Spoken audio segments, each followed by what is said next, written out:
Armstrong à la couloir intérieur. Bergeron qui remonte.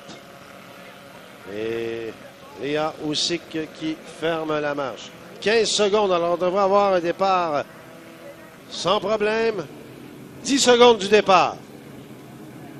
Et regardez, qui d'autre que Brendan Kennedy qui pousse la machine. Il faudra faire attention à 2, 1. Bravo, c'est passé. Et Brendan Kennedy, le voilà qui file sans trop de problèmes. Il est suivi de Steve Armstrong. Comme une horloge. Il a vraiment déclenché le cadran Kennedy, un départ à la perfection. Du moins, c'est l'impression qu'on a eue. Il faudrait attendre la confirmation des officiels, mais ça semblait être un départ parfait. Alors, c'est assez étonnant parce que Steve Armstrong tient son bout là, en deuxième position. On peut dire que c'est pas vraiment le total chaos pour lui. Là, ça va quand même assez bien. Oui, c'est ça. Alors, derrière, c'est Bergeron qui est là. Troisième place. Et il y a aussi dépassé Éric Duperron. Alors, beau travail.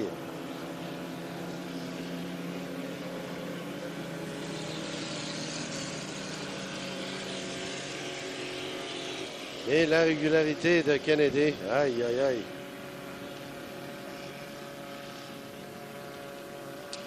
« 100 km/h.9 pour le Shameless C. Watt. C'est la plus haute vitesse en 1,5 litres jusqu'à maintenant. Alors, ça veut dire qu'il a dépassé en temps de vitesse Jonathan Abbott. Alors ça veut dire, en clair, qu'on va avoir une lutte, une très, très chaude lutte entre ces deux-là. Wow! Ben, tout un programme de course ce week-end.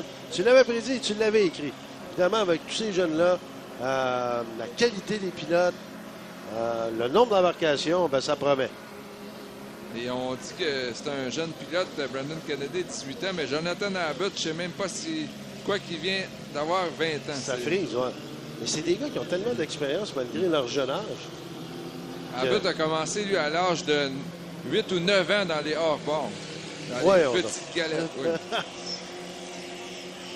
Alors, quand tu as ça dans le sang, c'est ça qui arrive, évidemment. Alors, donc, ben aussi, Léa aussi qui est quatrième dans tout ça. Bergeron, troisième. Jonathan Abbott est évidemment un bon premier. Et Duperron, lui, se fait doubler d'un tour actuellement par les meneurs. Alors, les meneurs, on le rappelle, Brendan Kennedy, suivi de Steve Armstrong. Alors, 99,1 au deuxième tour et Armstrong 99,04. Donc, pratiquement la même vitesse au deuxième tour. Ça et on voit qu'Armstrong s'approche. Ah oui, Armstrong est là, attention. Ça veut dire qu'on aura non pas une course, une épreuve à 3 concurrents, mais à 2 concurrents plutôt, mais presque à 3. Si tant est qu'Armstrong connaît un bon départ, s'il était jumelé à Kennedy et à Abbott. Alors, rien de dramatique là, pour le moment ou qui pourrait menacer une position. Et on voit que le jeune Léa aussi semble s'approcher d'André Bergeron. 2 pilotes recrues. Oui, pas le même âge, par exemple. Alors, c'est intéressant. Il y a des choses qui vont se positionner pour plus tard dans ce programme de course ce week-end.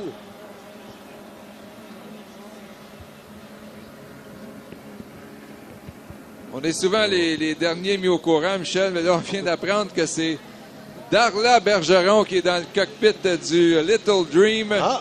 Et avec son époux André, là, qui est avec le système de communication, donc, ou qui est, à tout le moins, qui est ici sous la tour. Donc, Darla Bergeron, je pense que c'est ses débuts, il faudrait confirmer.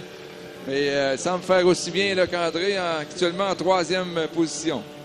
Malgré que Usyk est d'égalité présentement.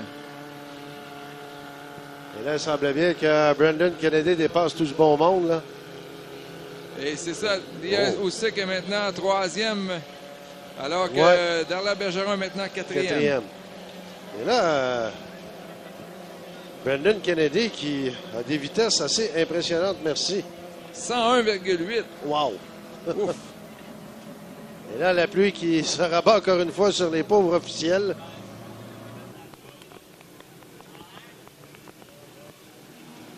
Oh là, ça tombe, mais très dru. Comme des clous. Et voilà, donc on sort le drapeau à damier. Victoire confirmée pour Brendan Kennedy.